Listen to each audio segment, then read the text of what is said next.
الرحمن الرحیم۔ تمام تعریفیں اللہ کے لیے، درود اور سلام محمد اور آل محمد۔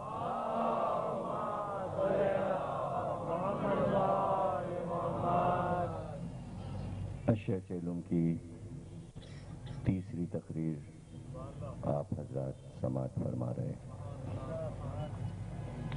تجزیہ نہج البلاغہ کے موضوع پر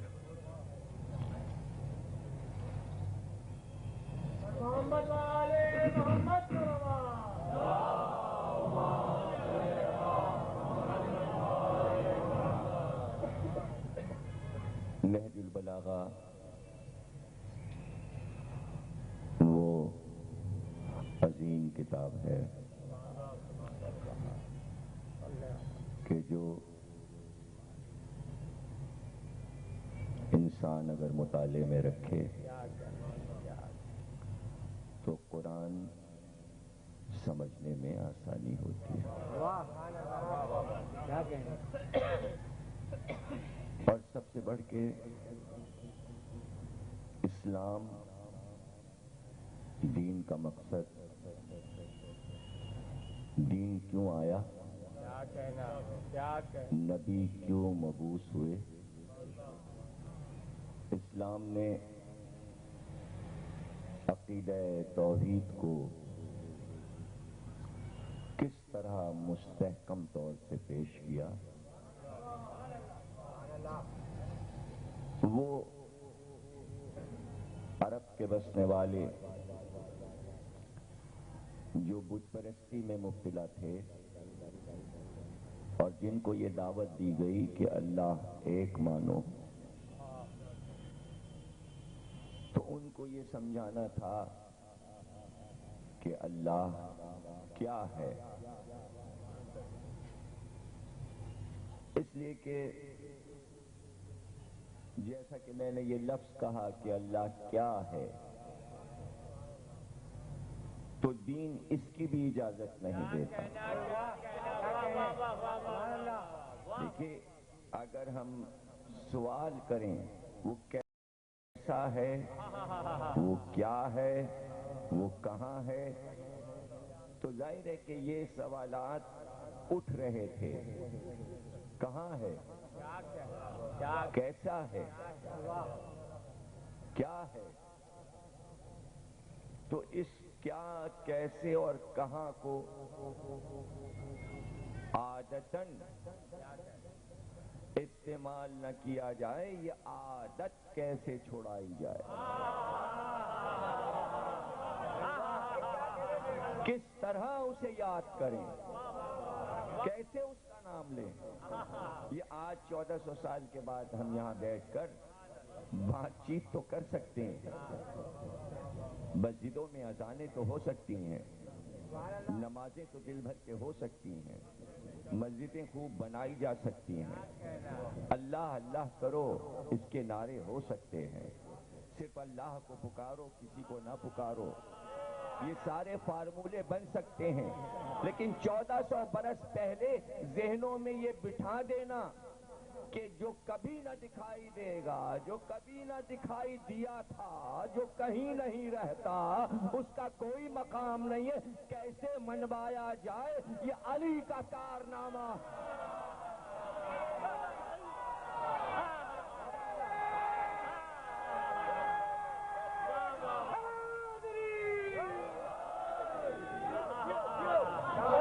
آپ نے دیکھیے، یہ بہت آسان ہے کہ کوئی مشہور ہستی، قدرت نے اس کو ذہانت دی ہو، کوئی فن دیا ہو اور وہ کوئی چیز ایجاد کر دے، اور جب اس کے منہ سے بات نکل جائے تو مثل مشہور ہے اردو میں، منہ کی نکلی پرائی ہو جاتی ہے۔ بات منہ سے نکلی اور پرائی ہو گئی، اب وہ اپنی نہ رہی۔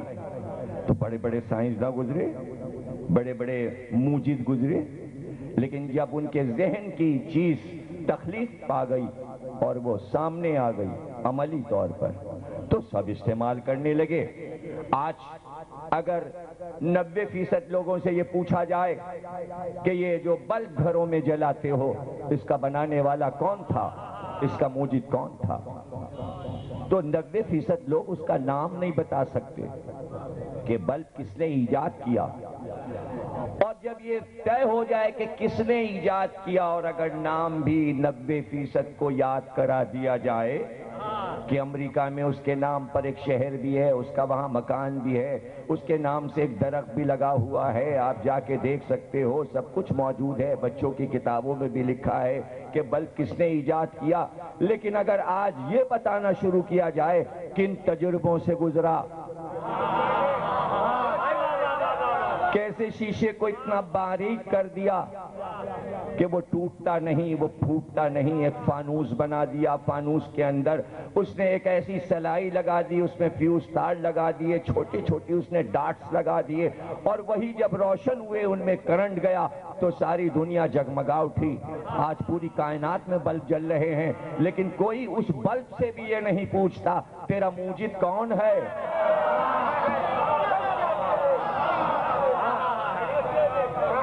ہمیں کیا لینا دینا کہ بلب کس نے بنایا، بس بازار میں بکتے ہیں، ہم لے کے لگا دیتے ہیں۔ ٹھیک ہے، بہت اچھی بات ہے، آج یہ چھوٹی سی چیز ہے۔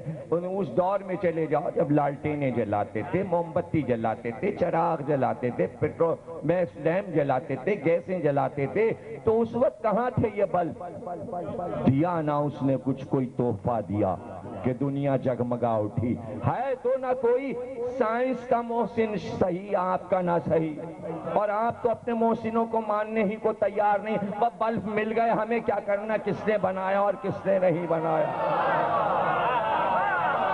ہم محسن نہیں مانتے۔ اس نے کیا ہمارے اوپر احسان کیا؟ ایک چیز بازار میں آ گئی، ہم نے پیسے دے کے خرید لیا، تو ظاہر ہے کہ وہ سائنسداں کہ جو ایٹم بم کا فارمولہ دے رہا ہے، اور شکاگو کی ایک بلڈنگ میں جہاں وہ بن رہا ہے، کتنی تجربوں سے گزر کے کیسے آئنسٹائن نے ایک فلسفہ دے کر اور کہاں پہنچا دیا کہ ایک ایسی چیز متعارف ہو گئی جسے عربی میں لا یتجزا کہتے ہیں، یعنی وہ ذرہ، وہ ذرہ جزو لا یتجزا، جس کا مزید کوئی ٹکڑا نہ ہو سکے، یعنی ایٹم کو توڑا نہ جا سکے، تو جہاں ایٹم توڑ دیا گیا وہاں وہ بم ہو گیا۔ جب ذرہ ٹوٹا، میں تھیوری پڑھ رہا ہوں آئنسٹائن کی، گھبرائیے گا نا، حالانکہ میں کوئی سائنسداں نہیں ہوں نا میں سائنس کا طالب علم ہوں، لیکن پڑھ تو سبھی کچھ سکتا ہوں، کوئی مسئلہ ایسا نہیں، اس لیے کہ آج کل تو نہج البلاغہ فلسفہ موضوع ہے، تو آج کل تو فلسفہ پڑھا جا رہا ہے، لیکن مثالوں میں سب کچھ آ سکتا ہے، ہر چیز۔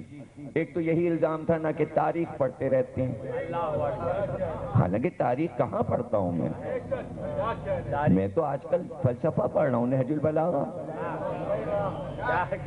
اس سے پہلے ادب پڑھا میرنیس، اب کہ میں نے اس سال تاریخ پڑھی ہی نہیں، اس سال میں نے عربی ادب پڑھ رہا ہوں یا اردو ادب پڑھا تھا، وہ بھی فلسفہ ہے، یہ بھی فلسفہ ہے۔ بہرحال یہ سب چیزیں بھی دیکھتے رہا کیجیے، کہنے کا مطلب یہ ہے کہ جب ہاتھ سے فارمولہ نکل گیا، اب اس کو جو چاہے جیسے استعمال کرے۔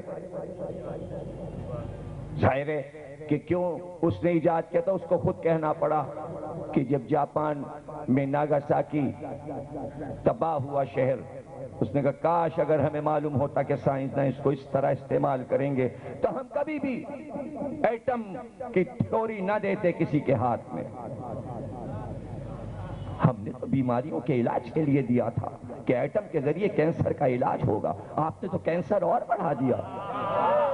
اب ظاہر ہے کہ کینسر کو تو اور بڑھنا تھا، ایٹم کے ذریعے علاج کے بجائے بیماری اگر بڑھانی تھی تو پھر وہ فارمولے چپ کے بکنے لگے، بلیک ہونے لگے، وہ لے گئے یہ لے گئے، انہوں نے کہا اور پیسے جمع کیے، انہوں نے ٹیکس لیے، ملک کے پیسے جمع کیے، بینک کے پیسے ہمیں بھی چاہیے، ہم بھی ایٹمی قوت بننا چاہتے ہیں، ہم بھی، تو ٹچے لوگ بھی چلے گئے،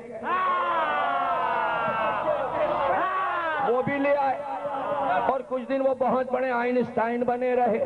جب پتہ چلا وہ تو بلیک مارکیٹنگ کر رہے تھے, وہ چھوٹے چھوٹے میزائل ادھر ادھر بیچ رہے تھے, عوام کو دے رہے تھے, اور بم دے دے کے کہہ رہے تھے جاؤ مجلس میں پھینک دو, امام باڑے میں پھینک دو, مسجد میں پھینک دو, چرچ میں پھینک دو. تو یہاں تک نوبت آ گئی, جب چیز عام ہوتی ہے تو وہ پھر دہشت گردی بن جاتی ہے. علی نے جب توحید دی تھی تو ایک بہت بڑا فارمولہ دیا تھا, جب وہ گھر گھر پہنچا, ملاؤں تک پہنچا, تو وہی توحید دہشت گردی بن.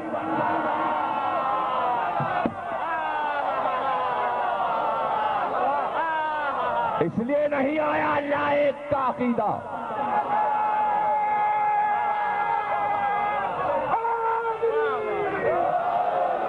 ہم فرزندان توحید ہیں, ہم توحید کے بیٹے ہیں,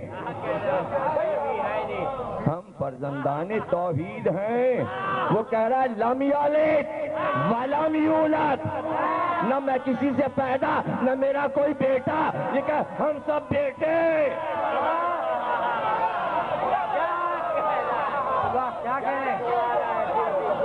واہ واہ واہ واہ واہ. یعنی کیسے آپ صرف اس پہ بات کیجئے, چھوڑ دیجئے مسئلہ نبوت کا, چھوڑ دیجئے مسئلہ امامت اور خلافت کا.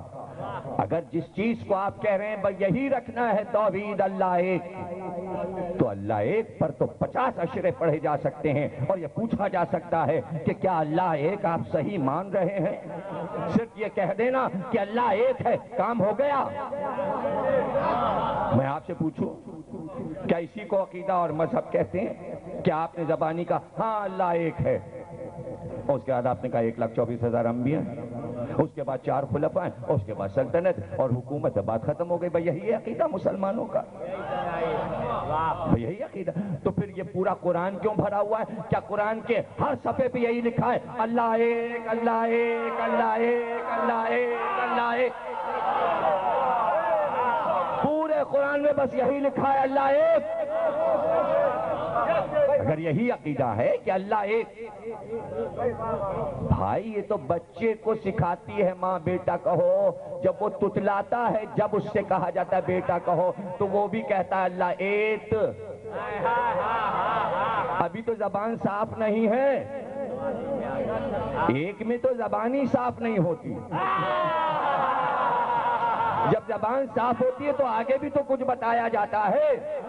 جب زبان صاف ہوتی ہے, اسے بولنا آ جاتا ہے, تو پھر ماں یہ بتاتی بیٹا سوال تم یہی کرو گے نا کہ ایک کیوں ہے, اس سے پہلے کہ تم مجھ سے پوچھو کہ ایک کیوں ہے. تو ماں کہتی ہے اگر 2 ہوتے تو آپس میں جھگڑا ہو جاتا, ایک کچھ کہتا دوسرا کچھ کہتا, کائنات کا نظام درہم و برہم ہو جاتا. اس لیے اللہ کبھی 2 نہیں ہوتے, اللہ ایک ہوتا ہے. سبق اس کا آگے بڑھا, ہاں یہ چیز ایک ہی ہوگی, اس لیے کہ جب بھی 2 ہوں گے تو آپس میں جھگڑا ہو جائے گا, ایک کی مرضی کچھ ہوگی ایک کی مرضی کچھ ہوگی.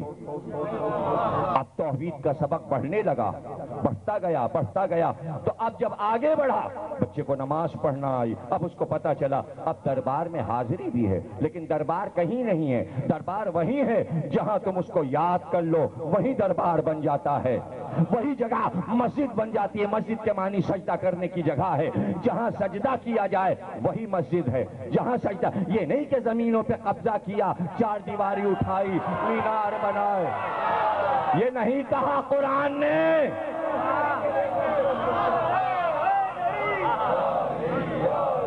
سجدہ کرنے کی جگہ جہاں بھی تم نے سجدہ کیا اسی کو کہیں گے مسجد. اور جب تم وہاں پہنچ گئے اس کے دربار میں سر کو جھکانے کے لیے, تو پھر اب اس کی تعریفیں کرو, بتاؤ کیسا ہے وہ. جو کچھ خود اللہ اپنے بارے میں کہہ رہا ہے وہ سب کچھ پڑھو, سورہ الحمد پڑھو, سورہ اخلاص پڑھو, اور پھر اس کی بارگاہ میں رکوع اور سجود کے ساتھ اختتام پذیر یہاں تک کہ اس نبی پر سلام کر کے عبادت الہی کو ختم کرو کہ اس پر سلام جس نے ہم کو یہ طریقہ سکھایا, اس پر سلام جس نے ہمیں نماز دی, اس پر سلام جس نے ہمیں اللہ ایک کہنا سکھایا. جب تک اس پر سلام نہ ہو جائے تب تک نماز کامل نہیں. کون کہتا ہے محمد کے بغیر توحید پوری ہو گئی؟ محمد توحید میں شامل ہے, الگ سے کوئی عقیدہ نہیں ہے. حیا آپ سمجھ رہے ہو نا؟ آپ نے پارٹیشن کر دیا، آپ نے کہا اللہ ایک، یہ توحید ہے، محمد یہ نبوت ہے، علی یہ ولایت ہے. نہیں، یہ پوری توحید ہے. جب تک یہ نہ کہو اللہ محمد علی، تب تک اللہ نہیں ہے.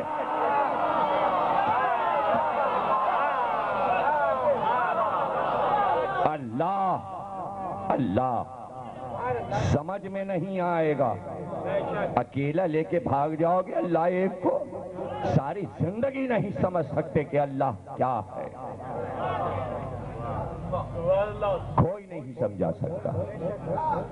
بات ان کے گھر کی تھی، بات بچپن کی تھی، بڑھاپے کی نہیں تھی.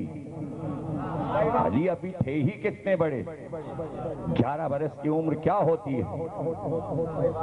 اور کہا نہج البلاغہ میں کہ میں نے آنکھ کھول کر بس یہی دیکھا کہ میں محمد کی گود میں ہوں.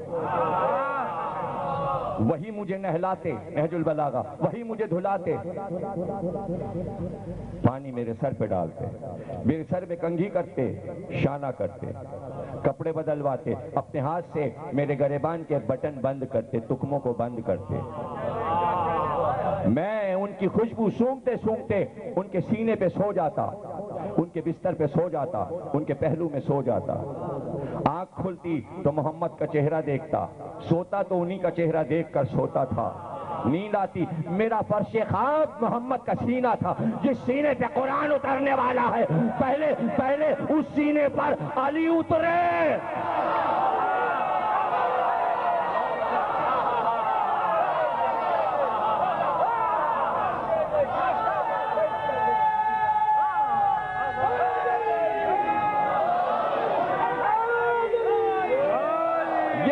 علی کو کیوں دینا پڑا؟ اس لیے دینا پڑا کہ لوگ کہہ رہے ہم بہت قریب ہیں، ہم بڑے محبتی تھے، بازو سے بازو جڑے ہوئے تھے، ہم تو ہر وقت ساتھ ساتھ رہتے تھے، چاہے میدان میں جائیں تو ساتھ، غار میں چلے جائیں تو ساتھ،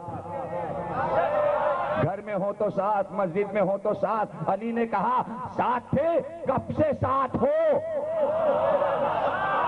میں بتاؤں کہ ساتھی کیا ہوتا ہے اور ساتھ کیسے رہا جاتا ہے. یہاں تک کہ محمد نوالا منہ میں چباتے، نہج البلاغہ. اور یہ خطبہ پورا میں آپ کو ایک دن پورا سناؤں گا، ابھی صرف ایک آخری پیس اس کا سنا رہا ہوں، ایک ٹکڑا سنا رہا ہوں. پورا خطبہ آپ کو سناؤں گا کس طرح علی نے یہ سب کچھ تفصیل بتائی ہے نہج البلاغہ میں.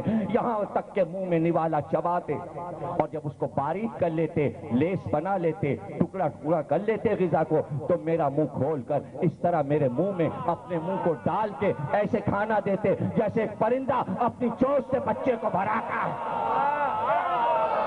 میری پہلی غذا لعاب دہن محمد ہے، میری پہلی غذا. کائنات میں اس سے حلال چیز کیا ہوگی؟ ایسی حلال غذا کہاں سے آئے گی؟ یعنی علی کا خون بنا، نبوت کے نور سے بنا. حالانکہ خود نور تھے، لیکن نور کی پرورش کر کے نور نے دکھایا کہ نور کو نور پالتا ہے، نور کی غذا نور ہوتی ہے، نور کی پرورش میں نور کا جھولا ہوتا ہے. جب ہم نے علی کی پرورش میں اتنا اہتمام کیا ہے کہ محمد کی چھاؤں سے کہیں علی کو نہیں ہٹایا، تو اب سوچو جب علی اس طرح پالا گیا تو محمد کیسے پالا گیا ہوگا؟ پھر کتنی احتیاطوں سے نبوت پلی ہوگی. یہ سب احتیاطیں ہیں. اور کہا یہاں تک کہ میں اتنا بڑا ہوا کہ میں اپنے پیروں سے چلنے لگا. میں جب پیروں سے چلنے لگا تو وہاں جاتا جدھر جدھر محمد جاتے ہیں. میں ان کے پیچھے اس طرح چل رہا تھا، قدم سے قدم ملا کر، قدم سے قدم ملا کر، کہ جیسے اونٹنی کا بچہ اونٹ کے پیچھے پیچھے قدم سے قدم ملا ملا کے چلتا ہے، پیروں سے ملا ملا کے اپنے پیر چلتا ہے. یہاں تک کہ گھر سے باہر آنے لگا میں ان کے ساتھ ساتھ. تو کچھ دن ایسے ہوتے کہ کچھ دن اپنے وہ سال کے گزارتے تھے تنہائی میں، سناٹے میں، غار ہرا پر جا کر. گھر سے الگ چلے جاتے، گھر سے چلے جاتے، اور کئی کئی مہینے غار ہرا کے غار میں بلندی پر خاموشی سے جا کے عبادت کیا کرتے. میں بھی ساتھ ہوتا, میں ساتھ جاتا. جب وہ عبادت کے لیے جھک جاتے غار ہرا میں تو میں بھی ان کے ساتھ عبادت کرنے لگتا. علی نے یہ نہیں بتایا کہ کیا عبادتیں تھیں, جو محمد کرتے میں وہ کرتا جاتا, یہاں تک کہ نماز کا حکم آ گیا اور پورے مکے میں, پوری کائنات میں, پورے روئے زمین پر سوا میرے گھر کے کائنات میں کہیں نماز نہیں پڑھی جا رہی تھی. پوری کائنات میں صرف میرے گھر میں نماز ہو رہی تھی, اور نماز پڑھنے والے کل 3 تھے, یا ام المومنین خدیجہ تھیں, یا محمد تھے, یا میں تھا.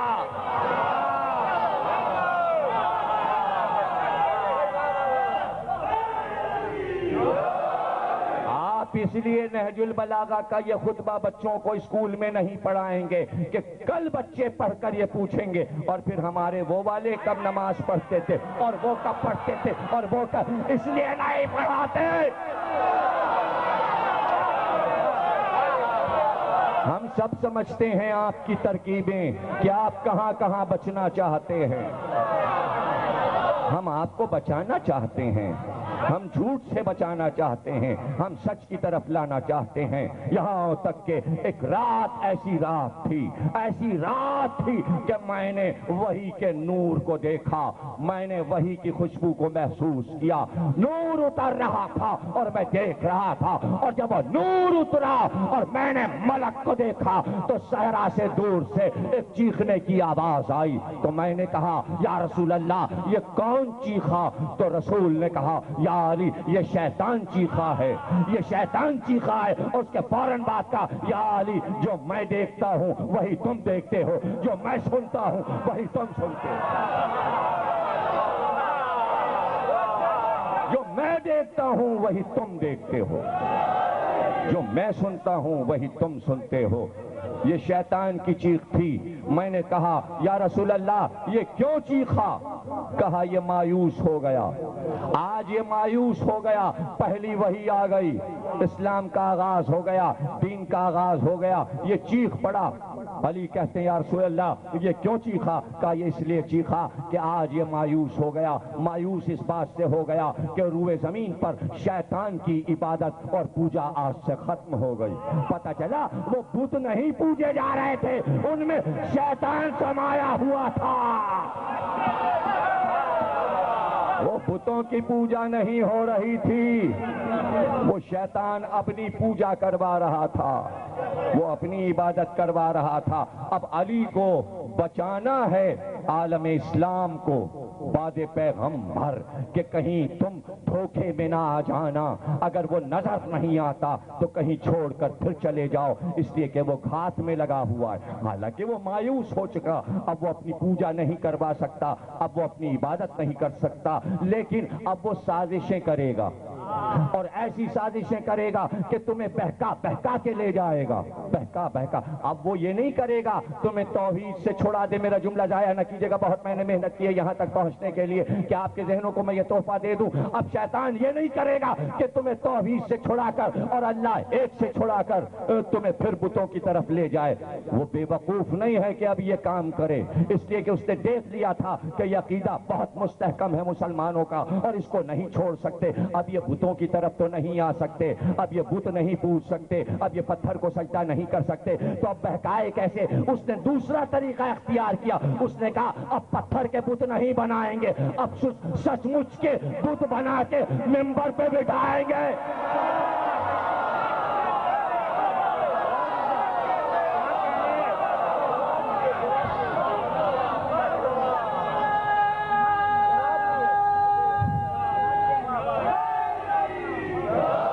اب ہم سچ مچ کے بت بنا کے لائیں گے تاکہ دھوکہ ہی نہ ہو.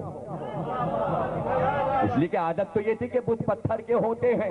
اب یہ تو پتہ ہی نہیں تھا کہ انسانوں میں بھی کسی کو بت بنایا جاتا ہے. صنم پرستی اب یوں ہوگی کہ محبوب کا نام صنم رکھ دیا گیا. صنم تو کہتے ہیں پتھر کے بت کو, غزلوں میں صنم کہتے ہیں محبوب کو, چلتے پھرتے انسان کو صنم کہتے ہیں. میرا صنم, میرے صنم. لیجئے کیسے عام ہو گیا لفظ، اس نے تو لفظ صنم پھیلا دیا، پھیلا ہوا۔ پتہ چلا اب پتھر کے بت نہیں ہوتے، اب سچ مچ کے بت ہوتے۔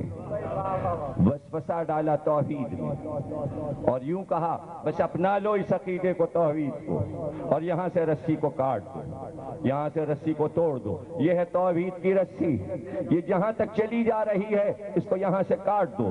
اب کاٹ کے رسی اتنی چھوٹی کر دی کہ اب جتنا بھی لمبا قد ہو اونچک اونچک کے رسی پکڑنا چاہ رہے ہیں، ہاتھ میں نہیں آ رہی ہے، اور ادھر حکم قرآن ہے رسی کو مضبوط تھام لو۔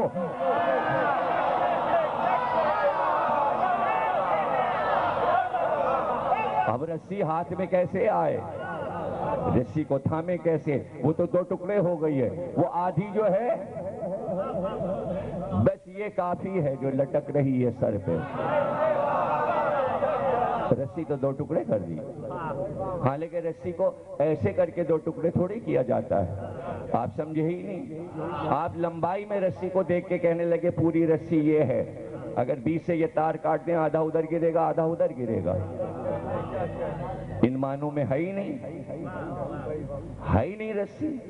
رسی تو دوہری اس طرح ہوتی ہے کہ ایک گہری رسی ہوتی ہی نہیں، دو ڈوریوں کو مل کے بٹا جاتا ہے، اور وہ آپس میں ایسے پیوست ہوتی ہیں کہ اگر وہ کھل جائیں تو رسی کمزور ہو جاتی ہے۔ رسی تو رسی ہے، اب بجلی کا تار بھی ایک گہرا نہیں ہوتا جب تک مائنس پلس کو بٹا نہیں جائے گا، تار نہیں ہے۔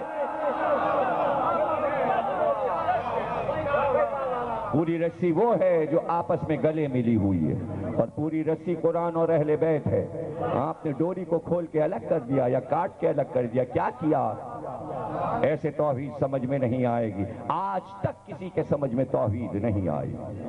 اجازت ہے کہ میں خطبہ توحید علی کا پڑھنا شروع کروں؟ صلوات پڑھیے گا۔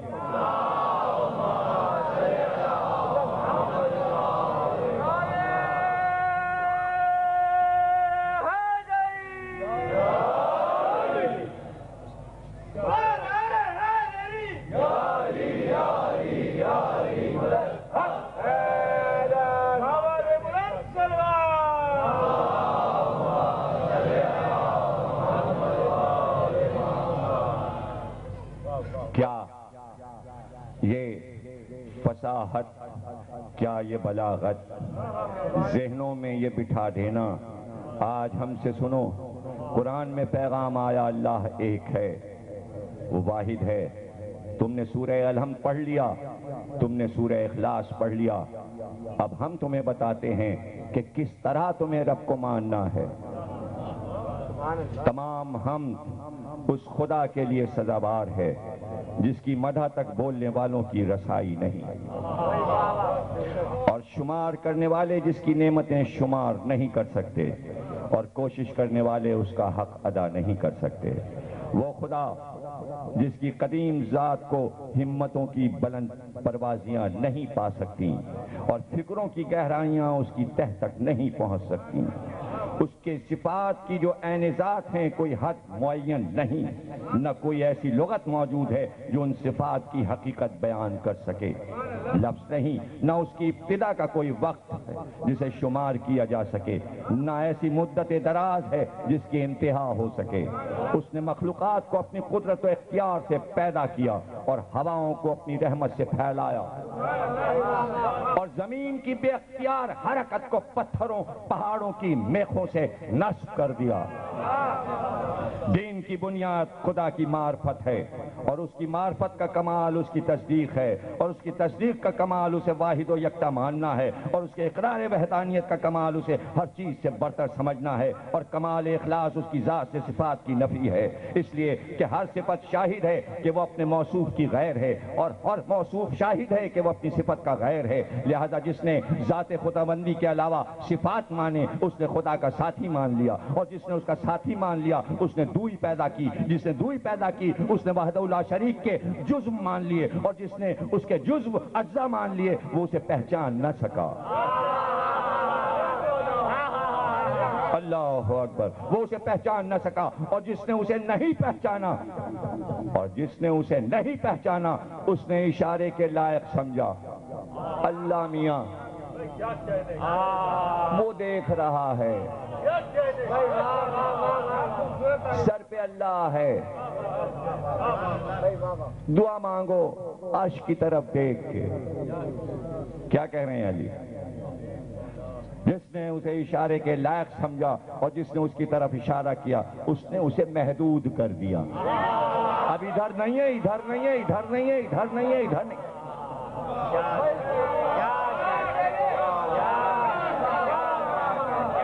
کون سمجھاتا کہ اشارہ بھی نہیں کرنا ہے؟ یہ نہیں کہنا وہ رب دیکھ رہا ہے, وہ رب دیکھ رہا ہے, وہ رب دیکھ رہا ہے, وہ رب دیکھ رہا ہے, وہ رب دیکھ رہا ہے. ارے وہ دیکھ رہا ہے مگر آپ نہیں دیکھ رہے کدھر سے دیکھ رہا ہے. آپ کو کیا پتا وہ کدھر سے دیکھ رہا ہے؟ اشارہ نہیں کرنا ہے. اشارہ کیا, اس نے اسے محدود کر دیا, اور جس نے اسے محدود کر دیا اسے شمار کے قابل سمجھا, اور جس نے یہ پوچھا کہ خدا کس چیز میں ہے اس نے کسی چیز کے ضمن میں قرار دیا. عرش پر ہے, لوح کرسی کے اوپر ہے, سدرہ پر ہے, کہاں ہے, عرش اعظم پر ہے, مقام محمود پر ہے. گویا وقت اور جگہ کا تعین کیا, اس نے غلط کیا, ایسا نہیں کرنا. اور جس نے یہ کہا کہ وہ کس چیز پر ہے, پتہ ہے آپ لوگ کہ اللہ کا ایک تخت ہے اور وہ پانی پر ہے. ارے کاش کہ آپ وہ چیزیں پڑھ تو لیجئے کہ جو اللہ کے بارے میں صحیح بخاری وغیرہ میں لکھی ہیں, تو پھر علی کا یہ خطبہ سننے کا مزہ آئے گا. وہ تخت پہ بیٹھتے ہیں, تخت نشین ہے. اپنے لیے تخت پسند کیا تو اس کے لیے بھی تخت پسند کر لیا. کبھی کرسی پہ بٹھا دیا, محشر میں کرسی پہ بیٹھیں گے, سونے کی کرسی پہ بیٹھیں گے. طرح طرح کا اللہ اگر کتابوں میں دیکھیے آپ, علی بچا رہے ہیں ان چیزوں سے. جس نے یہ کہا کہ وہ کس چیز پر ہے تو اس نے دوسرے مقام کو اس سے خالی سمجھا.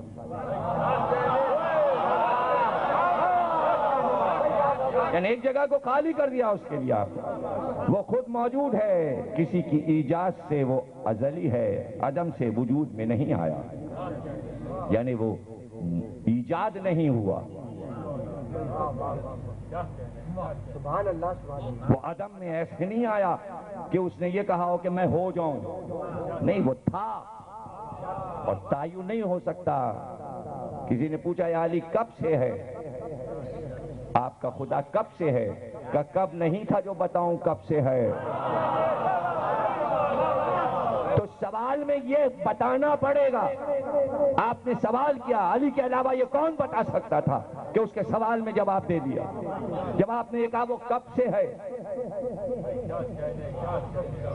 تو پہلے یہ کہو کہ کب نہیں تھا. وہ زمانہ طے کرو کہ جب رب نہیں تھا, تب ہم تمہیں بتائیں جب سے ہے. تو کیا کوئی کائنات کا انسان یہ بتا سکتا تھا کہ فلاں دور ایسا گزرا جب اللہ تھا ہی نہیں؟ اور یہ ہو ہی نہیں سکتا. اس لیے اسلام نے یہ عقیدہ دیا کہ وہ ہمیشہ سے تھا اور ہمیشہ رہے. وہ تھا, ہمیشہ سے تھا, وہ خود موجود ہے, کسی کی ایجاد سے وہ ازلی ہے, عدم سے وجود میں نہیں آیا. وہ ہر شے کے ساتھ ہے مگر جسمانی حیثیت کی طرح نہیں.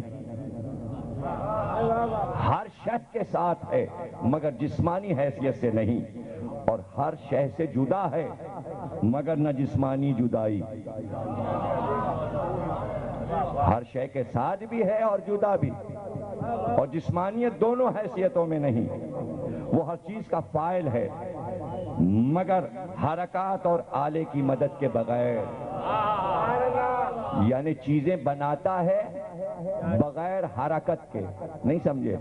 یعنی آپ کو کھانا کھانا ہے تو آپ نے ہاتھ اٹھایا, حرکت دی, آپ کو دیکھنا ہے آپ نے نگاہ پھیری, وہ دیکھ رہا ہے, وہ دیکھ رہا ہے, وہ سن رہا ہے, حرکت کے بغیر. یہ نہیں کہ کہیں آنکھیں پھیر پھیر کے دیکھ رہا ہے, حرکت نہیں دے رہا. کسی چیز کو حرکت نہیں ہوتی اس کے بنانے میں. وہ خلقت سے پہلے اپنی مخلوقات کا نگراں تھا. نہیں سمجھے؟ خلقت بعد میں ہوئی، کائنات بعد میں بنی، ابھی وجود میں نہیں آئی، لیکن وہی کائنات کا نگراں تھا۔ جو چیز وجود میں نہیں آئی اس کا بھی نگراں تھا۔ وہ اکیلا ہے، اس کا کوئی ایسا ساتھی نہیں جس سے وہ مانوس ہوتا اور اس کے نہ ہونے سے گھبراتا ہو۔ اس نے کائنات کو خلق فرمایا ہے اور پہلے پہل بنایا، بغیر اس کے کہ فکر کو کام میں لایا ہو۔ یہ کام کیسے ہوگا؟ آسمان کیسے بنے گا؟ زمین کیسے بنے گی؟ چاند کیسے بنے گا؟ سورج کیسے بنے گا؟ انسان کیسے بنیں گے؟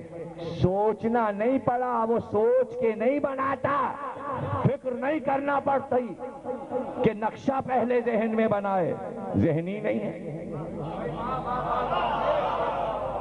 سمجھے نا آپ؟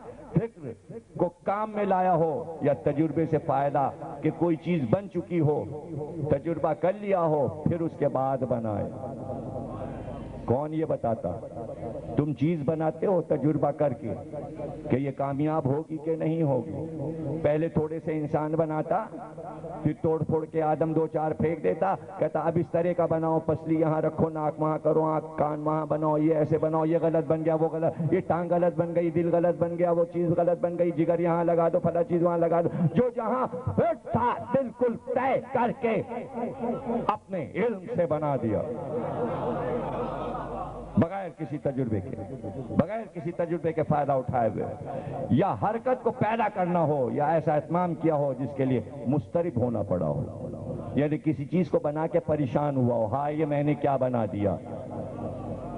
وہاں بھی اسے کوئی اضطراب نہیں ہوا کہ جب فرعون جیسا، نمرود جیسا، شداد جیسا انسان بن گیا، پھر وہی خدا بن گیا، تو اب اسے پریشانی ہوئی ہو، کاش میں نہ بناتا فرعون کو، کاش میں نمرود کو نہ بناتا، کاش میں شداد، کاش میں شیطان کو نہ بناتا، اس نے تو سجدہ ہی نہیں کیا۔ تو وہ مضطرب نہیں ہوا، وہ پچھتایا نہیں، تین کے تین خدا بن گئے، وہ پچھتایا نہیں، بن گیا۔ اسے معلوم ہے کہ یہ بننا ہے، اور جب اظہار کر دیا انہوں نے تو اسے کوئی پریشانی نہیں ہوئی۔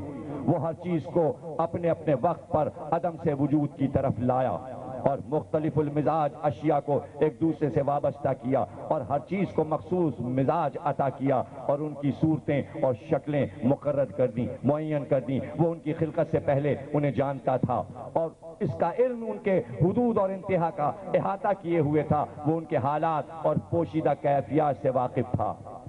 یہی بات جو ابھی کہہ چکا، وہی جملے پہلے آ گئے جو میں نے پہلے کہے کہ وہ جانتا ہے کہ اسے کیا کرنا ہے، اسے فرعون بننا ہے، اسے نمرود بننا ہے، اسے شداد بننا ہے، یعنی اندر کی کیفیات سے واقف ہے کہ یہ کیا کیا کرے گا، اس کو پہلے سے معلوم ہے، اس لیے کوئی پچھتاوا نہیں، کوئی اضطراب نہیں۔ وہ ان کی خلقت سے پہلے انہیں جانتا تھا۔ پھر خدائے بزرگ و برتر نے کشادہ فضائیں، وسیع اطراف و جوانب اور آسمان سے ٹکرانے والی ہوائیں پیدا کی۔ سب سے پہلے اس نے جھکڑ ہوا کے چلائے، پس اس فضا میں تلاتم خیز پانی بہا دیا۔ پہلے تیز ہوا، کائنات میں کچھ نہیں تھا اور اس نے تیز ہوا بہا دی اور ان ہوا کے جھکڑوں میں ایک پانی کا بہاؤ دیا۔ ہوا کو خلق کیا، پھر پانی کو خلق کیا، اور پانی، اب سوچئے تو جب کائنات پانی پانی ہو، جس میں ہم نہ ہو، آپ نہ ہو، آفتاب نہ ہو، ماہتاب نہ ہو، زمین نہ ہو، آسمان نہ ہو، اور صرف پانی پانی پانی پانی۔ بڑے سے سمندر کو دیکھیے اور سوچئے کہ کئی کروڑ سمندر، کئی ارب سمندر فضا میں، اگر آپ سمندر کے کنارے جا کے کھڑے ہو اور صرف پانی کو دیکھنے لگے اور اگر 14ویں کی رات ہو اور پانی اچھل رہا ہو، جوار بھٹا ہو، مد و جزر ہو، تو آپ یہ محسوس کریں گے کہ اس وقت کائنات میں صرف پانی ہے اور ہم ہیں۔ ساری دنیا آپ بھول جائیں گے، بس سمندر ہی سمندر چاروں طرف آپ کو دکھائی دے گا۔ تو ذرا سے تصور کیجئے کائنات پانی ہے، اور وہ پانی ایسا پانی کہ یہ جو سمندر کی لہریں ہیں اس سے بھی کہیں زیادہ سرکش تھا وہ پانی اور لہریں دے رہا تھا۔ بس اس فضا میں تلاتم خیز پانی بہایا، اس بحر زخار کی موجیں ایک دوسرے پہ چڑھ رہی۔ کیا کوئی منظر کھینچے گا؟ جس نے یہ منظر نہیں دیکھا، علی نے اس منظر کو دکھایا۔ علی تم نے کہاں کھڑے ہو کے اس پانی کی لہروں کو دیکھا؟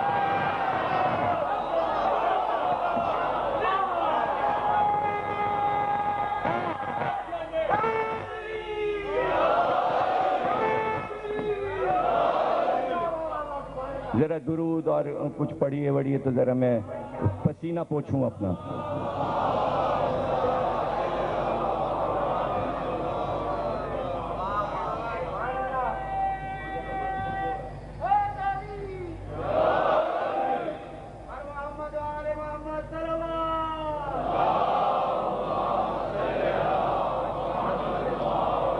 لہریں تھیں پانی کی اور وہ ایک دوسرے پر گر رہی تھی. کائنات اس وقت پانی پانی تھی. تلا تم خیز پانی بہایا، اس بحر زخار کی موجیں ایک دوسرے پر چڑھ رہی تھی. اس پانی کو تیز و تند ہوا کی پشت پر لاد دیا. بس سرکش ہوا اس کے اوپر پانی کو لاد دیا، اور وہ ہوا کہ جو ہر چیز کو اکھاڑے پھینکے دے رہی تھی.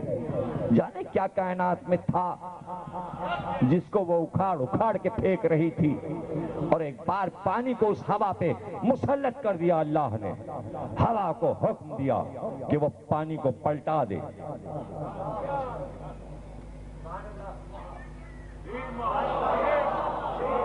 پانی کو پلٹا دے. اب اگر آپ گلاس کا پانی سمجھ رہے ہیں تو ظاہر ہے کہ ہمارے اس چھوٹے سے دماغ میں کائنات پوری عالمی اور پھر اس میں پانی اور پھر وہ ہوا کا پانی کو اچھالنا نہیں آ سکتا. لیکن بحر علی چھوٹے چھوٹے دماغوں میں بھی کائنات کے اس عظیم راز کو یوں لا کے ممبر سلونی سے دیا کہ جب کبھی دماغ بڑا ہو جائے تو اسی منظر کو بڑا کرتے جانا. اگر کمپیوٹر میں نکل سکے تو نکال لینا. ترقی تو بہت سائنس کر رہی ہے نا. کمپیوٹر سے جو چاہے بنا دو، جو چاہے بنا دو. بش کے آیت اللہ کی داڑھی لگا دو، جو چاہے بنا دو. جس کی چاہے داڑھی کمپیوٹر میں نکال لو، جس کے چاہے لگا دو. جس کی چاہے گردن کاٹ کے لگا دو، جہاں کا چاہے منظر بنا لو. جو منظر وجود ہی نہیں رکھتا ویسے بھی منظر بنا لیے جاتے ہیں اور بن رہے ہیں کمپیوٹر سے. ہوا کو حکم دیا کہ وہ پانی کو پلٹا دے اور اسے پانی کے زور پر مسلط کر دیا اور ہوا سے پانی کی حد بندی کر دی. چاروں طرف سے ہوا آ کے اس پانی کو گھیرتی تھی، حد بندی کر دی. اب اس کے آگے تو نہیں جا سکتا. ادھر سے نکلنا چاہے ہوا روکے. آج یہ کام نہیں ہو سکتا کہ سمندر کے پانی کو ہوا سے کہا جائے تو چاروں طرف سے جا کے روک لے. آج پانی کو کوئی روکنے والا نہیں ہے، جدھر چاہے بہہ جائے. سونامی کی لہر آئے، سب کو تباہ کر کے کھا کے چلی جائے، اور جگہ جگہ چندہ ہو اور چندے وہاں تک نہ پہنچیں.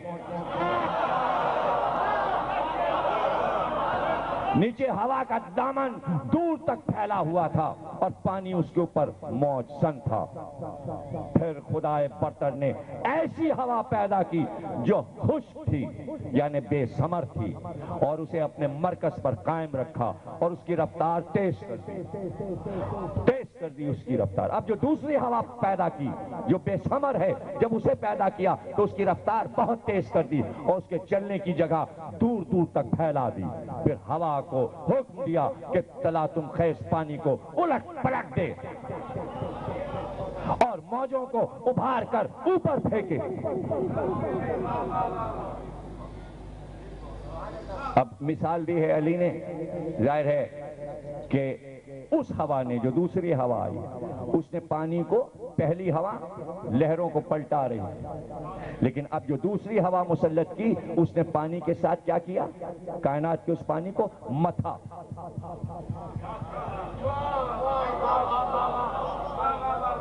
ابھی میں مثال علی کی بیان کر کے مولا کی اور اس کے بعد آپ کو پھر سمجھاتا ہوں، آپ کے خود سمجھ میں آ جائے گا. پھر ہوا کو حکم دیا کہ تلا تم خیز پانی کو الٹ پلٹ دے اور موجوں کو ابھار کر اوپر پھینکے. ہوا نے پانی کو یوں متھ ڈالا جیسے مشق میں دودھ یا دہی متھا جاتا ہے. جیسے آپ لسی بناتے ہیں ٹکڑے دہی کے اور اس کے بعد جب آپ اسے مت دیتے ہیں تو پانی پانی آپ کو نظر آتا ہے. متھا یعنی اس ہوا نے پانی کو متھا. جیسے جیسے اس میں جھاگ بننا شروع ہوا، میٹر پیدا ہونے لگا. نہیں سمجھ رہے ہیں آپ؟ یہ ہے کائنات کی تھیوری. رقیق ہے، باریک پانی بہ رہا ہے، جہاں چھات پیدا ہوا، میٹر بنا۔ کاش کہ سائنس کے سارے اسٹوڈنٹ میرے سامنے بیٹھے ہوتے، کراچی یونیورسٹی کا ایک پورا کلاس لگا ہوتا، امریکہ اور لندن کے سارے سائنسداں بیٹھے ہوتے تو اپنے سر ڈھونڈ رہے ہوتے۔ ہم تو ادب اور فلسفے کے لوگ ہیں، ہم تو اللہ ایک والے لوگ ہیں اور بیٹھے ہوئے ہیں اور مولا کا بیان سن رہے ہیں۔ پھر کیا ہوا؟ پانی کو اس ہوا نے متھا، اور اس طرح ہوا نے مت کر اس پانی کو ڈھکیلنا شروع کیا۔ ڈھکیلتی ہوئی تیز چلی جیسے خالی فضاؤں میں چلتی ہے، یہ پانی کے نیچے کے حصے کو اوپر پلٹا رہی تھی اور ساکن کو متحرک سے ملا رہی تھی، یہاں تک کہ اس تلاتم خیز پانی کی سطح بلند ہو گئی، جھاگ اٹھتا چلا گیا اور تہ بر تہ پانی جمتا چلا گیا۔ جات پہ جات، جات پہ جات، جات تہ پہ تہ جمتی چلی گئی، یہاں تک کہ پانی پر پھین آ گیا۔ پھر اس پانی کو شگاف زدہ اور وسیع فضا میں بلند کیا، جس سے خدا نے 7 آسمان خلق کیے۔ نیچے والے آسمان کو ایک جمی اور تھمی ہوئی موج قرار دیا، اور اوپر والے آسمان کو محفوظ چھت قرار دیا، اور بلند عمارت کی مانند اس طرح قائم کیا کہ نہ اس میں ستون لگانے پڑے، نہ میخیں لگانی پڑے، نہ سہارے دینے پڑے، اور اس طرح سارے آسمان بلند ہو گئے۔ اس جھاگ کو بیچ سے شکافتہ کیا، نیچے ٹھہری ہوئی موج سے پہلا آسمان بنایا۔ اب کوئی کہہ سکتا ہے یہ پانی ہے؟ پانی ہوتا تو سر پہ گر پڑتا، وہ ہوا سے مت کے اس کے میٹر بنا دیا۔ میٹر تھما ہوا ہے، اس میٹر پہ دوسرا میٹر تھما ہوا ہے۔ اب بیچ میں جو ہوا ہے، اب یہ تو وہ تھیوری جانے کہ ہوا پر فضا میں کیسے کوئی چیز قائم کی جاتی ہے، اس کے لیے اب تو ہندوستان کے راستے کھل گئے ہیں، تو کبھی کبھی جائیے سیر کرنے، لکھنؤ جائیے گا، اور ابھی جنرل مشرف کے بیٹے وہ امام باڑہ دیکھ کے آئے، آصف الدولہ کا امام باڑہ، اسی تھیوری پہ وہ امام باڑہ بنایا گیا، بغیر لوہے لکڑی کے چھت قائم ہے، اور امام باڑہ اتنا بڑا جیسے یہاں سے یہ آپ کی گلشن چورنگی، اتنا بڑا ہال، دیواروں پر تہ بتہ بنا ہے، یعنی اس کی چھت کے اندر راستے بنے، آپ چلے جائیے، اسی کو کہتے ہیں بھول بھلائیاں، بغیر میخوں کے، بغیر ڈھالوں کے اس چھت کو بنایا گیا۔ اس کا فارمولہ کیا ہے؟ فارمولہ یہ کہ چاروں طرف در بنے اور ہوا پاس ہو رہی ہے، یعنی ہوا کے اوپر وہ چھت ہے، اگر چاروں در بند کر دیے جائیں، چاروں طرف کے ساری کھڑکیاں بند کر دی جائیں، چھت گر جائے گی، یعنی ہوا نے اس چھت کو اٹھایا ہوا ہے، اس فارمولے پہ وہ بنا ہے۔ تو جب ایک انسان ایک امام باڑے کی چھت ہوا کی تھیوری پہ اٹھا سکتا ہے، تو وہ آسمانوں کو صرف فضاؤں پر اٹھائے ہوئے ہے، یہ ہمارے سمجھانے کے لیے، ورنہ اس کے اختیار میں کیا ہے؟ ہوا بھی اس کی مخلوق ہے، وہ ہوا کو حکم دے کہ اپنے دوست پر اٹھا لے عرش کو، تو اس نے اٹھا لیا۔ فرماتے ہیں حضور پھر اس پانی کو شگاف زدہ اور وسیع فضا میں بلند کیا، جس سے خدا نے 7 آسمان بنائے، نیچے والے آسمان کو ایک جمی اور تھمی ہوئی موج قرار دیا، اور اوپر والے آسمان کو محفوظ چھت اور بلند عمارت کے مانند اس طرح قائم کیا کہ نہ ستونوں کے سہارے کی ضرورت اور نہ میخوں سے جڑنے کی حاجت۔ پھر انہیں نور پاش ستاروں اور ضیاء بخش تاروں سے آراستہ کیا، اور اس میں یہ لفظ دیکھیے گا، آج سائنس کے لیے یہ علی کا بہت بڑا تحفہ تھا آج کے لیے، کہ یہ لفظ 1400 برس پہلے علی نے دیا، آج سائنس کے سمجھ میں آیا، اور ابھی آپ کو سمجھاتا ہوں سائنس کے ذریعے کہ علی نے یہ جو جملہ دیا اس کی شرح کرتا ہوں۔ پھر انہیں نور پاش ستاروں اور ضیاء بخش تاروں سے آراستہ کیا، اور اس میں ایک اڑتا ہوا ضیاء پاش چراغ، یعنی سورج جگمگاتا ہوا، چاند رواں دواں کر دیا، اڑتا ہوا چراغ، ہائے ہائے اڑتا ہوا چراغ، سورج پہ ایک پوری کتاب دا سن، اسے جب آپ پڑھیں گے سائنسداں کہتے ہیں کہ سورج جو ہے وہ کائنات کی طرف ایسے آتا ہے.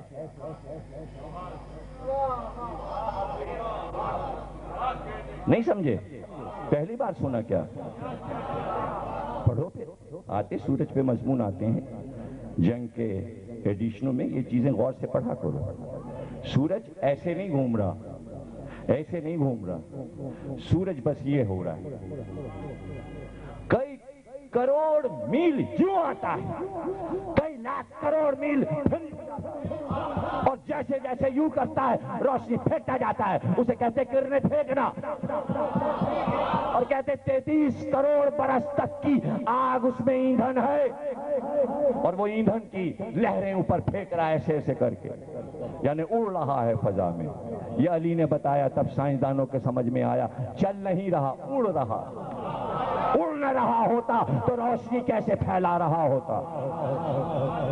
یہ کہتے ہیں اڑتا ہوا ایک چراغ قرار دیا، رواں دواں کر دیا. یہ سب چکر لگاتے ہوئے آسمان، چلتی ہوئی چھت اور متحرک لوح میں ہے. یہ سب کچھ کہاں ہے؟ یہ جو کچھ علی نے بیان کیا، یہ پانی، یہ 7 آسمان، یہ آفتاب، یہ مہتاب، یہ چاند، یہ ستارے، یہ لوح میں ہیں، لوح پروردگار کے اندر ہیں. لوح کہتے ہیں تعویذ کو. قدرت نے چھوٹا سا تعویذ بنایا، اس کے اندر یہ سب کچھ ہے اور وہ دیکھ رہا ہے. اب کیا پڑھوں؟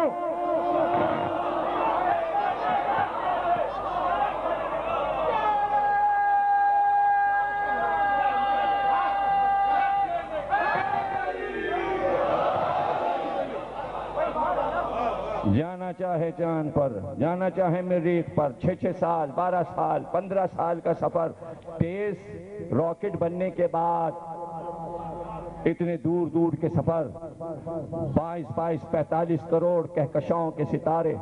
ابھی تو 1-2 ستاروں کا سفر ہے، یہ کروڑوں کہکشاں کے ستارے کون چھانتا پھرے گا؟ یہ عالمین کے ستارے، یہ سیارے، ایک ایک ستارہ سورج سے 13 کروڑ گنا بنا بڑا ہے ہمارے سورج سے. یہ سارے ستارے بڑے ہیں اور کئی کروڑ گنا بڑے ہیں، جن کی روشنی 22 سال 25 سال 23 سال 44 سال 2000 برس. بعض ستارے وہ جن کی روشنی 1 لاکھ برس کے بعد زمین پہ پہنچے گی، ابھی چل چکی. یہ ہے کائنات کا مالک، اور اس اتنی بڑی کائنات کو الحمدللہ رب العالمین ایک تعویذ میں رکھ دیا، ایک لوح میں رکھ دیا. اب کیا میں یہ کہوں کہ وہ تعویذ بنا کے اللہ نے کسی کے گلے میں پہنا دیا؟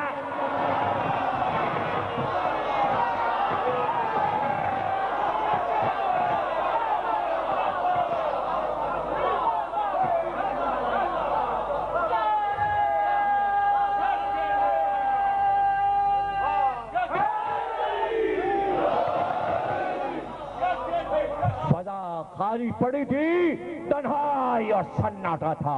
ایسے میں مولا کہتے ہیں پھر خدا نے بلند آسمانوں کے درمیان شگاف دے کر فضا پیدا کی اور ان فضاؤں کو قسم قسم کے فرشتوں سے بھر دیا، آبادی کر دی، فرشتوں سے بھر دیا. اور پھر وہ فرشتے ان آسمانوں میں سربا سجود ہیں، رکوع کرتے ہیں، کچھ رکوع میں ہیں، کچھ قیام میں، کچھ سب بستہ عبادت کرنے والے جو اپنی جگہ سے جنبش نہیں کرتے، اور کچھ ایسی تسبیح کرنے والے ہیں جو تھکتے نہیں، نہ انہیں کبھی نیند آتی ہے اور نہ ان کی عقلوں پر بھول غالب آتی ہے، نہ عبادت کرتے کرتے ان کے بدن سست پڑتے ہیں، نہ ان سے کبھی بھول چوک ہوتی ہے. ان میں وہ ملائکہ بھی ہیں جو اس کی وحی کے امانت دار ہیں اور اس کے رسولوں کی طرف پیغام رساں ہیں اور فرمان الہی کے آنے جانے والے ہیں، اور ان میں کچھ اس کے بندوں کے نگہبان اور جنت کے دربان ہیں، اور ان میں وہ بھی ہیں جن کے قدم تحت السرا میں ہیں اور ان کی گردنیں فلک اول سے اوپر نکل گئی ہیں اور ان کے اعضا اور جوارح اطراف دنیا سے باہر نکلے ہوئے ہیں. اب پتا چلا کہ اطراف دنیا بھی کوئی دنیا ہے. اللہ علی تم نے وہ بھی دیکھ لیا.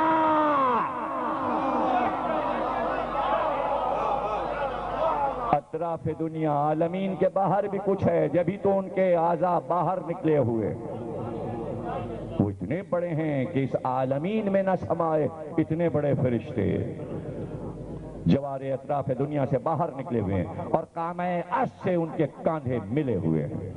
ان کے سامنے روب سے ان کی نگاہیں جھکی ہوئی ہیں، عرش کو کاندھے پر اٹھائے ہوئے ہیں، لیکن روب کے جلال، اللہ کے روب و جلال سے نگاہیں جھکی ہوئی ہیں، اور وہ اس کے نیچے اپنے پیروں میں لپٹے ہوئے ہیں. ان کے اور ان سے کم درجہ والے ملائکہ کے درمیان عزت کے حجاب اور قدرت کے پردے پڑے ہوئے ہیں. جو بڑے عہدے والے فرشتے ہیں، جو ان سے کمتر والے فرشتے ہیں، بیچ میں حجاب، احترام کا حجاب، عزت کا حجاب، قدرت کا حجاب. یہ ملائکہ شکل و صورت کے ساتھ اپنے رب کا تصور نہیں کرتے، اور نہ مخلوقات کی صفات سے اسے متاثر کرتے ہیں، اور نہ اسے کسی مکان یا جگہ میں محدود سمجھتے ہیں، نہ امثال و نظائر کی طرح اس کی طرف اشارہ کرتے ہیں. اشارہ نہیں کرتے. اب اس خطبے کا دوسرا حصہ خطبہ اشفاع ہے، کہ جس میں اللہ کے تمام صفات اور اس کے بعد فرشتوں کی قسمیں علی نے. کتنے فرشتے، کیا کیا قسمیں ہیں، وہ کیسے ہیں، ان کے کیا کیا کام ہیں، اس کا دوسرا حصہ کل یا پرسوں کسی دن بھی تسلسل سے ظاہر ہے کہ نہج البلاغہ ہم پڑھ رہے ہیں. ابھی آپ دیکھیں گے کہ جیسے علی نے اپنا بچپن بیان کیا، وہ بھی پورا میں نے نہیں بیان کیا. ابن ابی الحدید کا مقدمہ بھی جو کل والا چھوڑا تھا وہ بھی پورا نہیں بیان کیا. لیکن میں نے چاہا آج تیسری تقریر تک کم از کم توحید سے آغاز تو ہو جائے، اس لیے کہ آتے آتے آتے آتے خلقت آدم ہے، پھر فرشتوں کی خلقت ہے، اس کے بعد پھر آپ دیکھیں گے کہ حیوانات پر جب بولے ہیں. جب مور پر میں پڑھوں گا کہ مور پر علی نے کیا کہا، ٹڈی پہ کیا کہا، چیونٹی پر کیا کہا، شہد کی مکھی پر کیا کہا، اور پھر یہاں تک کہ ابھی ہم اس فضا میں رہیں گے کہ ایک دم فضا بدل جائے گی اور لڑائی شروع ہو جائے گی. صفین میں کیا کہا، نہروان میں کیا کہا، جمل میں کیا کہا، بصرے والوں کو کیا کہا، کوفے والوں سے کیا باتیں کی، میدان جنگ میں کیا کہا، اور پھر اس کے بعد جب منسٹروں سے باتیں کی، حکومت کس طرح کرو، صوبے دار کو کیسے رہنا چاہیے، کمانڈر کو کیسے رہنا چاہیے. اگر ان خطوط پر علی نام نہ لکھ دیتے کہ میں مالک اشتر کے نام لکھ رہا ہوں کہ حکومت کیسے کی جاتی ہے، تو آج وہ نام نہ ہوتے اگر، تو یہ دوسروں کے نام سے خطبے پڑھے جا رہے.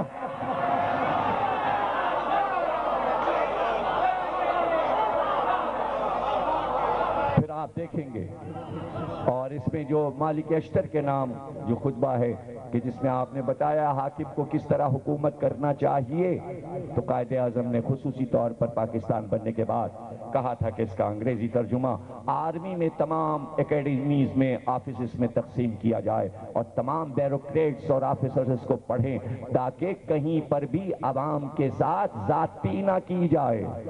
بانٹا گیا لیکن پھر اس کے بعد نہیں تقسیم ہوا، نہیں پڑھنا چاہتے، اس لیے ذاتیاں ہو رہی ہیں. اگر علی کا یہ خط ہر آفس میں پڑھایا جا رہا ہوتا تو جو آج یہ رونا ہے ہائے کرپشن وائے کرپشن، ہائے کرپشن وائے کرپشن،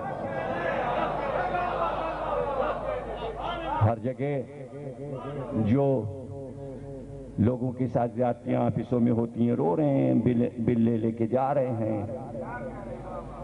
بحثیں کر رہے ہیں، بجلی کا بل، ٹیلی فون کا بل، اس کا بل، اور ہر آفس والا چاہے ارے یار میں نے خوب پریشان کیا. اور جتنا عوام پریشان ہو رہے ہیں، لائن لگ رہی ہے، پسینے میں نہا رہے ہیں، دھوپ میں کھڑے ہوئے ہیں، بل لیے کھڑے ہوئے ہیں ہوٹل میں، اتنے آفیسرز مزہ. یہ دیکھیے بھیڑ بکریاں ساری. علی عوام کو بھیڑ بکری نہیں بنانا چاہتے تھے، انسان کو عزت دینا چاہتے تھے کہ اللہ نے اسے مکرم بنایا، اسے اشرف بنایا. انسانوں کو علی جانور نہیں سمجھتے تھے، علی انسان کو انسان سمجھتے تھے. علی کی نظر میں انسان کا احترام تھا. کیوں؟ اس لیے کہ اللہ نے بار بار یہ کہا کہ میں نے اس انسان کو بنایا ہے، میں اس انسان کو احترام کی نظر سے دیکھتا ہوں، جبھی تو میں نے اس کو اشرف المخلوقات کہا۔ اب علی کو معلوم ہے کہ اللہ انسان کو ذلیل و حقیر نہیں سمجھتا، اس لیے انہیں ذلیل و حقیر نہیں سمجھنا ہے۔ یہ تو آپ نے حصے بنا لیے، یہ یہودی ہے، یہ عیسائی ہے، یہ مسلمان ہے، یہ شیعہ ہے، یہ سنی ہے، یہ مالکی ہے، یہ حنفی ہے، لیکن علی فرقوں میں تقسیم نہیں کیا، مذہبیات میں تقسیم نہیں کیا۔ پہلے انسان بحیثیت انسان اس کو عزت دو، اس کے بعد جب اسے انسان مان لو تب اس سے کہو لا الہ۔ اور اگر تم نے جانور سمجھ کر اس سے کہا لا الہ تو جانور کیا جانے لا الہ کیا ہے؟ نہیں سمجھے، کچھ بھی نہیں سمجھا۔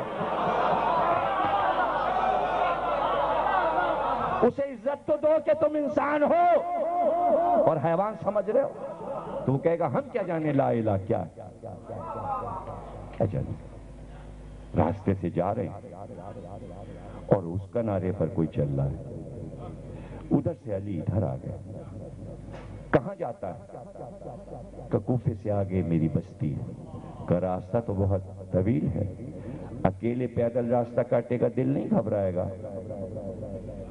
کہ کیا کریں، جانا ہے، کہو ہم تم ساتھ چلیں، باتیں کرتے رہیں گے، تم ہمارے ساتھی ہم تمہارے ساتھی، دونوں مسافر، باتوں باتوں میں راستہ کٹ جائے گا، دل بھی نہیں گھبرائے گا۔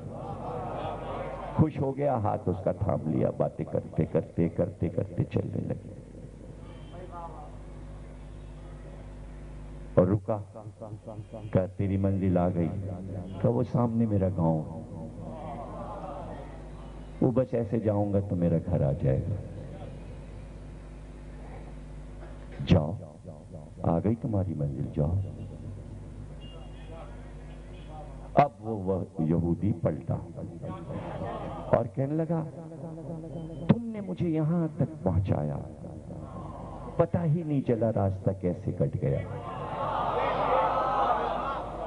لیکن ہم کتنے بد اخلاق ہیں کہ ہم نے تم سے یہ نہیں پوچھا تمہیں کہاں جانا ہے، نہیں سمجھا۔ علی نے پہلے یہودی کو انسان بنایا تاکہ وہ یہ پوچھے تو کہ آپ کو کہاں جانا ہے، حیوان ہوتا تو نہ پوچھتا۔ وہ تقریر خاتمے پہ پہنچی، آخری جملے، کہا ہماری منزل تو پیچھے رہ گئی، ہمیں تو کوفے جانا تھا۔ کہا آپ کی منزل پیچھے رہ گئی تو آپ وہاں رک کیوں نہ گئے؟ کہا اگر ہم وہاں رک جاتے تو یہ اتنا راستہ تم اکیلے کاٹتے، تو یہ تو اچھی بات نہیں تھی کہ ہم تم سے فائدہ اٹھا کے اپنی منزل پہ مڑ جاتے اور تمہیں پھر وہاں سے تمہاری منزل کی طرف تنہا چھوڑ دیتے۔ ہم نے سوچا پہلے تمہاری منزل تک تمہیں پہنچا دیں، ہم واپس اپنی منزل تک آ جائیں گے۔ پلٹا اور پلٹ کے کہا علی تو نہیں ہے،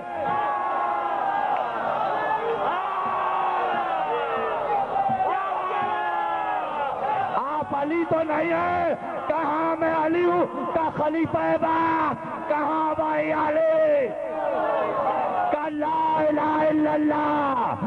علی کے نقش قدم پہ چلو تو پورے اسرائیل کو کلمہ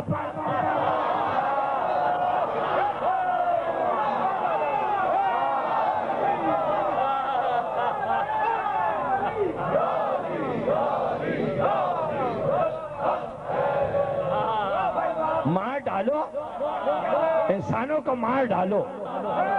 اگر کلمہ نہیں پڑھ رہا ہے تو حلال کر دو، کلمہ پڑھوانا نہیں آتا تو تبلیغ کسے کہتے ہو؟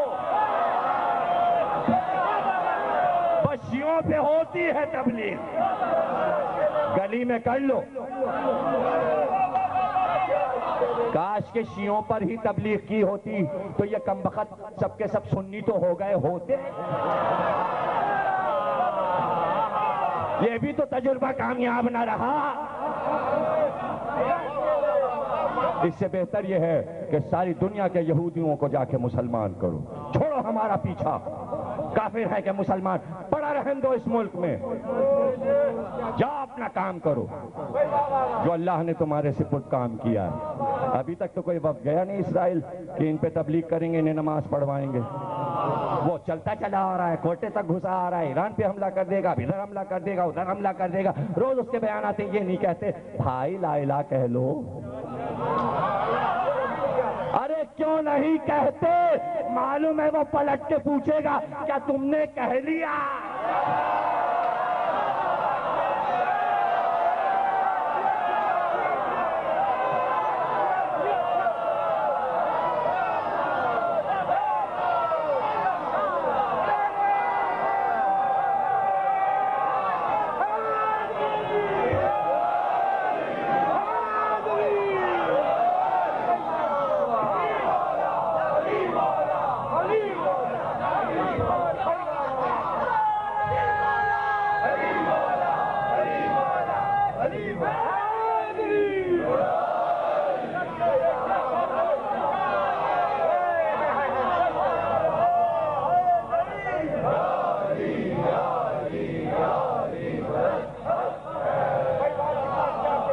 منزل آ گئی تھی عرب میں کہ یہودی چھوٹے موٹے کام کرتے تھے، لوہار تھے، حداد تھے، ہتھیار بناتے تھے، یا فوجوں میں ملازم ہو جاتے، مسلم فوجوں میں، اور میدان جنگ میں جب گھوڑے دوڑ رہے ہوتے تو ان کے زخم جو آتے میدان میں وہ گھوڑے واپس لائے جاتے، پھر اچھے گھوڑوں پہ بیٹھا جاتا، بیمار گھوڑوں کو ڈال دیا جاتا، اور پھر وہ مرہم لگایا جاتا، گھوڑوں کے زخموں میں دوائیں لگائی جاتی۔ اسی وقت یہ عمل فوج میں ہو رہا ہوتا تھا پہلے زمانے میں، زیادہ تر اس میں یہودی ہوتے۔ کہا گیا یہ اب تک اتنی دیر کیوں ہو گئی، کیوں نہیں کوئی جاتا اور سر کاٹ کے لاتا؟ اتنی دیر تو ہو گئی حسین کو گھوڑے سے گرے ہوئے، کہ جو جاتا ہے وہ تھرا کے آ جاتا ہے، تلوار ہاتھ سے گر جاتی ہے۔ کا بات کیا ہے؟ کا بات یہ ہے کہ حسین نے اپنے ہاتھ سے چاروں طرف سے مٹی کو سمیٹا ہے، ریت کو، اور سمیٹ کے دونوں کونیاں رکھ کے اس پہ آڑ لگا کے بیٹھ گئے، اور جو سامنے جاتا ہے جب آنکھیں ملتی ہیں تو یہ کہہ کے بھاگتا ہے یہ تو جیسے رسول اللہ بیٹھے، یہ تو ہمیں رسول اللہ دیکھ رہے ہیں، تلوار ہاتھ سے گر جاتی۔ کا دیر ہو رہی ہے سر کٹنے میں،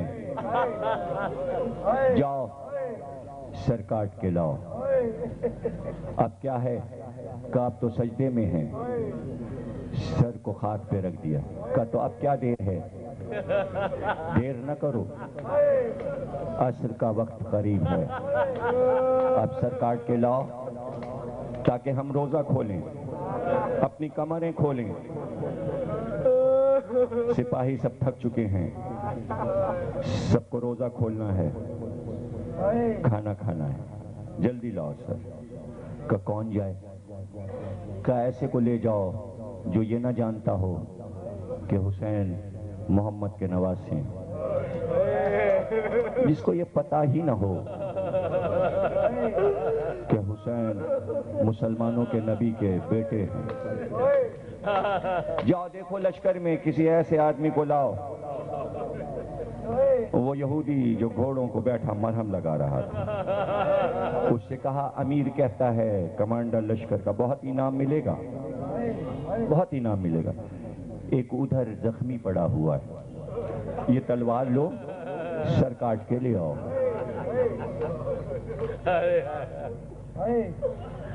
انعام کا سنا، چپ ہو گیا، تلوار دی گئی، ہاتھ میں تلوار لی، باہر نکلا، مقتل کے قریب پہنچا، نشیب میں اترا،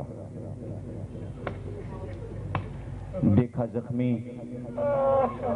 سر کو زمین پہ رکھے ہوئے،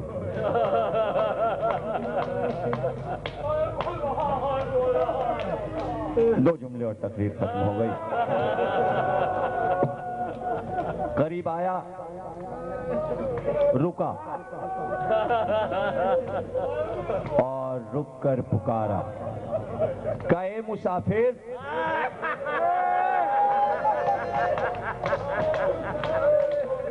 تیرا نام کیا ہے؟ تو کون ہے؟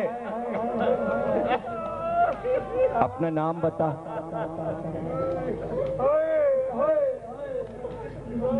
کئی دن سے میں دیکھ رہا ہوں، انہوں نے تجھ پر پانی بند کر دیا، تو نے صبر کیا، ہم نے یہ بھی دیکھا، ہم نے یہ دیکھا کہ ایسا انسان اس دور میں کیا ہے کہ جس کا جوان بھائی مارا گیا، تو نے صبر کیا۔ میں نے یہ بھی دیکھا کہ تیرا جوان بیٹا مارا گیا، تو اپنے جوان بیٹے کا لاشا لیے جاتا تھا اور تو نے صبر کیا۔ پھر میں نے یہ بھی دیکھا کہ تو ایک چھوٹے بچے کو ہاتھ پہ لایا، تیری گود میں تیرا چھوٹا سا بچہ مارا گیا اور تو نے صبر کیا۔ میں نے ایسا صبر کرنے والا نہ کبھی سنا، نہ پیغمبروں میں سنا، نہ توریت میں پڑھا، نہ انجیل میں پڑھا۔ میں نے تو تجھے تنہا پایا اس منزل پر۔ بس یہ بتا دے تیرا نام کیا ہے، میں تیرا نام تیرے منہ سے سننا چاہتا ہوں۔ کوئی آواز نہ آئی، کوئی جواب نہیں ملا۔ پھر اس نے پکارا، کہا وہ جو فرات کے کنارے تیرا شیر بھائی مارا گیا، تجھے اس کا واسطہ مجھے بتا، تیرا نام کیا ہے، تو کس کا بیٹا ہے؟ جواب نہیں ملا، جواب نہیں ملا، جواب نہ ملا۔ پھر پکارا، کہا وہ تیرا کڑیل لال جس کا لاشا وہ کھجور کے درخت کے نیچے پڑا ہے، تجھے اس کا واسطہ بتا، تیرا نام کیا ہے، تو کس کا بیٹا ہے؟ جواب نہیں آیا۔ شاید بہت پیاس ہے، زبان میں کانٹے ہیں، بول نہیں سکتے، اتنے زخم ہیں کہ سر اٹھا نہیں سکتے۔ ایک بار اس نے کہا، وہ ننھا لاشا لے کر جو گیا تھا، وہاں جو ننھی سی قبر بنائی، تجھے اس کا واسطہ مجھے بتا، تیرا نام کیا ہے، تو کس کا بیٹا ہے؟ جواب نہ آیا۔ اب گھبرا کے قریب آیا، بے قرار ہو گیا، کہ مسافر، وہ جو دیر سے خیمے کے در پر وہ بی بی پکار رہی ہے، میرا حسین، تجھے اس کی قسم، بتا تو کون ہے؟ سر اٹھایا کہ میرا نام حسین ہے، میں نبی کا نواسا، زہرا کا لال، وہ میری بہن زینب جو پکار رہی ہے، میرا بھائی حسین، میرا بھائی حسین۔